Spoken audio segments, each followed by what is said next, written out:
పప్పులో ఏముంది అరే చింతకాయ పులుసుంది మహారంజుగా ఉంటుంది. చింతకాయని ముందు మంచిగా ఒక 4-5 మినిట్స్ ఉడికితే చాలండి, మెత్తగా చూర చూర అయిపోతుంది. చింతకాయని జస్ట్ ఒక 100 గ్రామ్స్ చింతకాయ అంతే తీసుకొని ఇట్లాగా గుజ్జు చేసేసాను చూడండి.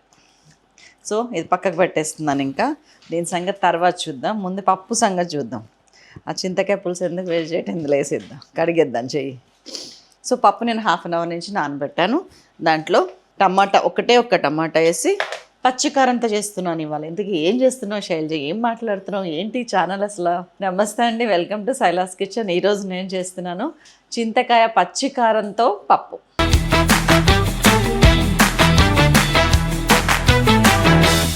Super recipe. ఇదిగోండి పచ్చికారం ఇక్కడ వేసేస్తున్నా ఒక 10. ఈ మధ్యన బొత్తిగా కారం ఉండట్లేమండి పచ్చిమిరపకాయలు, అందుకని ఎక్కువ వేస్తున్నాను. ఒక 10 పచ్చిమిరపకాయలు వేసాను, ఒక్క టమాటా వేసాను, ఒక 50 గ్రాములు కందిపప్పు వేసాను. That's all. మూత పెట్టేస్తున్నా, విజిల్స్ రానిస్తాను. ఎలా ఉన్నారు, ఏం చేస్తున్నారు, ఏం తింటున్నారు? అసలు ముందు అడగాల్సిన క్వశ్చన్ అది. శైలజ ఇక్కడ స్టవ్ వెలిగిస్తుంది, ఇక్కడ చూపిస్తుంది, అక్కడ వండుద్ది. మరి టైం వేస్ట్ ఎందుకండి? మనం జనరల్గా ఏం చేస్తాము, పప్పు ఇక్కడ పెట్టినప్పుడు పక్కకు కూడా మార్చేస్తాం కదా, జస్ట్ లైక్ దాట్. మీలాగే నేను పప్పు ఉడికేలోపు ఇక్కడ అన్నీ రెడీ చేసేద్దాం. నేను మంచిగా ఒక కాస్ట్ ఐరన్ కడాయి తీసుకున్నాను, కొంచెం లోతు ఉంది, బాగుంటుంది. ఒక ఫీల్ గుడ్ రెసిపీకి ఇంకా అంతకు మించిన ఫీల్ గుడ్ కడాయి అనమాట. నో నెయ్యి హియర్, ఓన్లీ ఆయిల్. పప్పు తాలింపులో శైలజక్క ఆయిల్ నెయ్యి వేయకుండానా? ఆశ్చర్యపోండి. ఏది ఎందులో ఏమేయాలో అది వేస్తానండి. అనవసరమని మనకి ఎందుకు చెప్పండి. ఈసారి గుర్తుందా మీకు? నాకు తెలిసి మనం ఫస్ట్ టైం ఒక పొంగల్ రెసిపీనా కిచడి రెసిపీ చేసినప్పుడు కట్టానండి. ఒక 3 ఏళ్ళు అయిందా, 2.5 ఏళ్ళు అయింది. ఆ తర్వాత మధ్యలో అటు ఇటు కడుతున్నాను కానీ షూట్కి మళ్ళీ కట్టలే. ఇవాళ తీసినప్పుడు నాకు ఎందుకు అది బాగా గుర్తుంటుందంటే దానికి కామెంట్స్ ఎక్కువ వస్తుంటాయి. మీరు కామెంట్ చేసినప్పుడల్లా నేను ఆ వీడియోలోకి వెళ్ళి చూస్తాను కదా అది ఏం వీడియో అని. సో అప్పుడు ఏం చీర కట్టుకున్నాను, ఏం మాట్లాడాను, అవన్నీ మళ్ళీ రీల్ అనమాట వస్తూ ఉంటాయి. సో ఆ భాగంగా నాకు ఈ చీర ఎప్పుడు కనిపిస్తుంటుంది వీడియోస్లో. ఏంటా అని చూస్తే ఆ పొంగల్ రెసిపీస్కి వచ్చే కామెంట్ ఇంకేదో సంథింగ్. ఎలా ఉంది చీర? చీర ఎన్నాళ్ళు కొన్నా అండి, నచ్చిందైతే మనం జాగ్రత్తగా దాచిపెట్టుకుంటాం. బాగాలేదనుకోండి, అది ఎంత కాస్ట్లీ అయినా కానీ ఒకసారి వేసుకున్నాక నచ్చకపోతే ఇంకా అది తీసేస్తాం కదా, అది మన వార్డ్రోబ్లో ఉండదు కదా. ఇది నచ్చిందని అర్థం. నాకు ఈ కాంబినేషన్ ఇష్టం. మీకు ఏ కలర్ ఇష్టం? ఇందులో రస్ట్ కలర్ ఉంది చూడండి, నాకు ఇది ఇష్టం చాలా. రస్ట్ ఆరెంజ్ చాలా ఇష్టం. మీకు ఏ కలర్ ఇష్టం? తొందరగా ఆగితే బాగుండను, నేను ముచ్చట చెప్తుంటాను, లేకపోతే వేడెక్కల. సో ఒక్కసారి ఇంగ్రీడియంట్స్ చూద్దామండి. ఆయిల్ కాగింది. ఉల్లిగడ్డ, చింతకాయలు, కందిపప్పు, మెంతి పిండి, జీలకర్ర పిండి, ఆవాలు, జీలకర్ర, ఎండుమిర్చి, ఉప్పు, పసుపు, మెంతి కూర, కరివేపాకు, ఆయిల్. దట్స్ ఆల్ అండి. సో వేసేసుకుందాం. ఆవాలు 1/2 టీ స్పూను, జీలకర్ర 3/4 టీ స్పూను, వెల్లుల్లి ఒక 5-6. ఇవి అండి మన ఎండుమిరపకాయలు అండి, ఎక్కువే తీసుకున్నాను నేను. ఇందులో ఎండు కారం లేదు ఈ రెసిపీలో. ఎండుమిరపకాయలు, పచ్చిమిరపకాయలే కారం. పచ్చిమిరపకాయలు ఆల్రెడీ మనం పప్పులో వేసేసినాం. ఎండుమిరపకాయలు ఇట్లా సన్నగా కట్ చేసుకోండి, సో దట్ పప్పులో మిక్స్ అయిపోతే తీసి పక్కకు పెట్టరు ఎవరు. అండ్ మెంతి కూర వేయండి కొంచెం ఉంటే, లేకపోతే లైట్ తీసుకోండి, ఏం కాదు.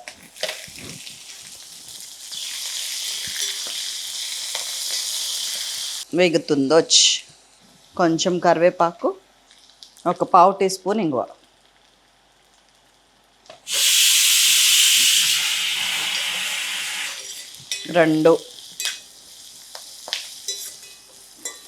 ఫస్ట్ నేను ఉల్లిపాయలు వేసేస్తున్నాను. మీ దగ్గర ఏ ఉల్లిపాయలన్నా వేసుకోవచ్చు. నాకు ఈ ఉల్లిపాయలు వేసుకోవడం సరదా, చాలా ఇష్టము. టేస్ట్ అయితే నెక్స్ట్ లెవెల్ ఉంటుంది. పప్పుచారులో కానీ మొన్న ఉల్లిపాయ పప్పుచారు అని ఒకటి చేశాను చూడండి. ఇప్పుడు చింతకాయ పప్పుచారు, పప్పులో కూడా ఇదే ఉల్లిగడ్డ చాలా బాగుంటుందండి. దొరికితే మాత్రం తెచ్చుకోండి.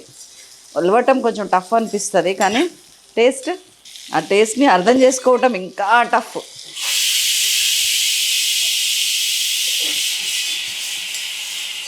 నాలుగు విజిల్స్ వచ్చినాయి, సిమ్లో పెట్టాను. ఇంకొక విజిల్ సిమ్లో వచ్చినాక కట్టేస్తాను.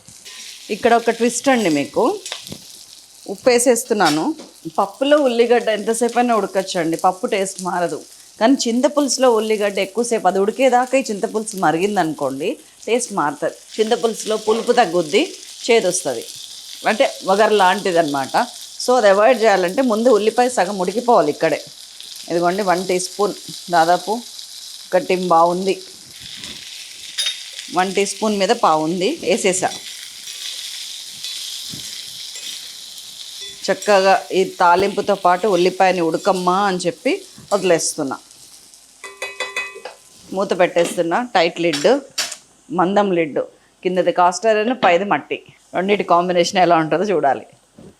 సిమ్లో పెట్టేశాను. ఒక 3 మినిట్స్ ఆగండి, ఈలోపు మనకి పప్పు వస్తుంది, ఇది ఉడుకుద్ది, హాఫ్ బాయిల్ అవుతుంది. 3 మినిట్స్ అయిపోయింది. మిర్చి ఘాటు వస్తుంది, ఎండుమిర్చి పులుసు పోసేస్తున్నా.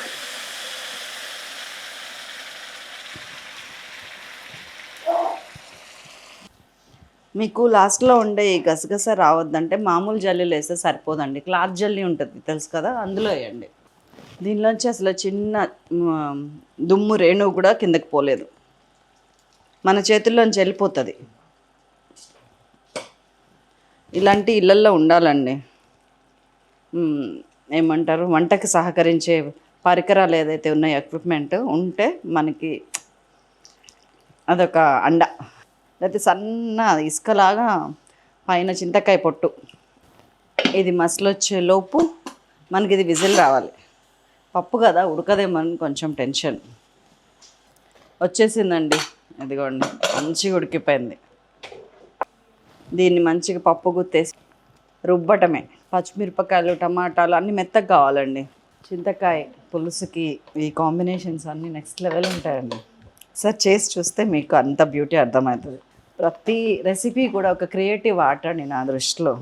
దాన్ని అలా ఆర్ట్లాగా ఎంజాయ్ చేస్తుంటే ఆర్టిస్టులు ఎంత ఎంజాయ్ చేస్తారో మనం ఎవ్రీడే రెసిపీని ఎంత ఎంజాయ్ చేయొచ్చు. ఆర్టిస్టులు చూసారు ఎప్పుడు ఏదో లోకంలో ఉంటుంటారు, మనం అంటే ఊహా లోకంలో ఉంటారు వాళ్ళు ఎక్కువ శాతం. ఎందుకంటే ఊహించే కదా రాయాలి, ఊహించి వెయ్యాలి, ఊహించి పాడాలి అన్నీ. మనము ఈ ఆర్ట్ ఊహకు అందంది ఇది.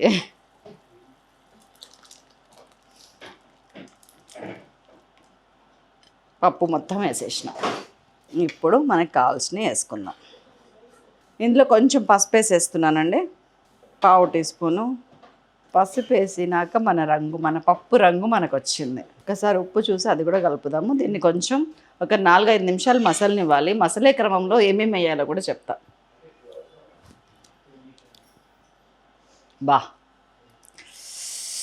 మాట్లాడుకోవటాలు లేవు అంతే. ఇదిగోండి మెంతి పొడి ఒక 1 టీ స్పూను, తెల్లగొట్టి 1 టీ స్పూను, జీలకర్ర పొడి 1/2 టీ స్పూను వేసేయండి అంతే. ఉప్పు పడుతుంది అనిపించింది నాకు కొంచెం, ఇప్పుడు పులుపు చూశాను కదా, చాలా టేస్టీగా ఉందండి. అసలు ఈ ఉల్లిపాయలు ఉడికి ఈ ఉల్లిపాయ రసం కూడా అందులోకి దిగి మన అన్నంలో ఆ చింతపులుసు వేసుకొని పప్పుతోని ఆ ఉల్లిపాయని చిదిపి తింటుంటే అదన్నమాట జీవితం అంటే. ఒక 1/2 టీ స్పూన్ ఉప్పు వేసానండి. ఉప్పు చెక్ చేసి నాకు అవుద్ది అనిపించింది. మూత పెట్టేస్తున్నాను. ఒక 2-3 నిమిషాలు మగ్గాలి, ఉడకాలి ఇట్లా. ఆహా మంచిగా ఉడికిపోయిందండి ఉల్లిగడ్డ. దాదాపు ముందర ఒక 3 నిమిషాలు ఉడికింది ఉల్లిపాయ, ఇప్పుడు ఒక 4-5 నిమిషాలు ఉడికింది మూత పెట్టి టైట్ లిడ్లో. కన్సిస్టెన్సీ ఇట్లానే ఉండాలండి, లూజ్గా, చాలా టేస్ట్ ఉంటుంది. మొత్తం అయిపోయినట్టే. నేను మంచిగా కొత్తిమీర చల్లేసుకుంటున్నాను.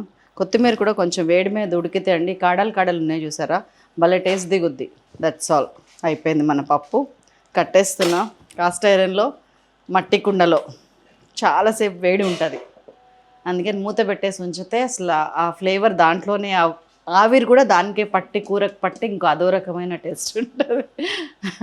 నాకు తెలుసు మీరు నవ్వుకుంటున్నారని. శైలజకి తిండి అంటే పిచ్చి, అట్లా ప్యాషనేట్గా చెప్పుద్ది అనుకుంటారు మీరు. నాకు తిండి అంటే కాదండి, నిజంగా నేను కొంచెమే తింటాను. ఆ వండటం అంటే ఇష్టం చాలా. ఇప్పుడు మనం నేసాము ఒక చీర, నేతగాడు చాలా ఇష్టంగా నేస్తాడు చీర, ఆయన కట్టుకుంటాడా?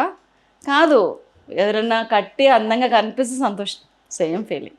ఒక పెయింటింగ్ వేస్తాము, మా ఇంట్లో పెట్టుకుంటాడు ఆయన, ఎవరికైనా అమ్మేస్తాడు, కానీ వేసేటప్పుడు ఎంత డెడికేషన్ ఉంటుంది. ఇది కూడా అంతే. కాబట్టి వంట చేయటం అనేది, అందుకనే ప్రతి తల్లి కూడా చేస్తుంది వంట, కానీ తను మాత్రం ఆఖరి ముద్దే తింటుంది, అందరికీ పెట్టేస్తుంది. అదంతే, అమ్మతనంలోంచి వచ్చే ఆరాటం అది. కాబట్టి వంట చేయండి, చాలా చాలా దగ్గర అవుతారు మనుషులకి, మనసులకి, ఫ్యామిలీకి, బంధువులకి, ఫ్రెండ్స్కి. అంతే చేస్తారులేండి మీరు కూడా. ఇది ఇది ఏమంటారు, మహిష్మతి ఊపిరి పీల్చుకున్నట్టు ఇది ఓపెన్ చేసి టేస్ట్ చేసేదాకా నాకు ఊపిరి పీల్చేసుకుంది ఆవిరంతా. పప్పు ఒక్కసారి కలపండి, ఎందుకంటే పైన వాటరీ ఉంటుంది, లోపల పప్పు అడుక్కెళ్ళి గట్టి పడుతుంది. సో మీరు ఎప్పుడు ఎవరికి పప్పు వడ్డించినా కానీ, సారీ అండి మీకు పప్పు వడ్డించడం కూడా రాదు అని చెప్పడం కాదు నా ఉద్దేశం, జస్ట్ నేను మాట్లాడుతా అట్లా క్యాజువల్గా చెప్పేస్తా. పిల్లలు బాగా చూస్తారు కదా మన ఛానల్లో, ఇదన్నమాట. నేను ఎండి మిరపకాయలు అవి వచ్చేటట్టు చూస్తున్నా, మూత పెట్టేస్తున్నా. నోచ్, ఇది మన పప్పు. ఇది నెక్స్ట్ ఎవరు తింటారు? చింతకాయ టేస్ట్ అండి, ఎందుకనాలి, ఏ మాటకు ఆ మాట చెప్పుకోవాలి. ఉల్లిపాయ అమ్మ కొంచెం జర కోపం చేయకుండా నాకు సహకరిస్తే నేను టక్కని నిన్ను నోట్లో వేసుకుంటాను.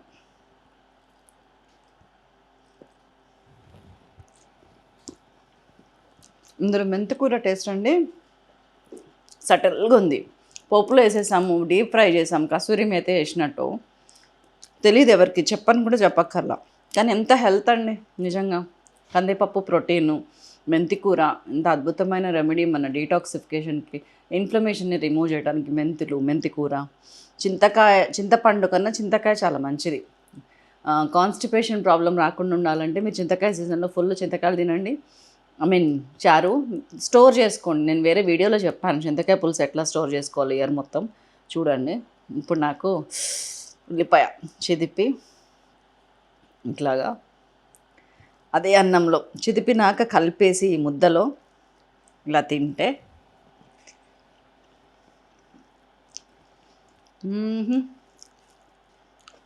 నేను మాట్లాడటానికి తెలుగులో ఉన్న ఏ పదాలు సరిపోవు ఈ టేస్ట్ని నేను ఎక్స్ప్లెయిన్ చేయడానికి. ఎంత బాగుంది అసలు. చేసుకోకపోతే మానేయండి, చేసుకోలేని వాళ్ళ కర్మ. నిజంగా ఈ రెసిపీ చేసుకున్న వాళ్ళ అదృష్టం. టూ గుడ్ అండి. ఇంకా ఇలాగ తింటూనే ఉంటా, ముద్దకు ఒక ముచ్చట చెప్తూనే ఉంటా. ఉండనా మరి మరొక అద్భుతమైన రెసిపీతో మిమ్మల్ని మళ్ళీ కలుస్తాను. అంతవరకు సెలవు, నమస్తే, థ్యాంక్ యూ.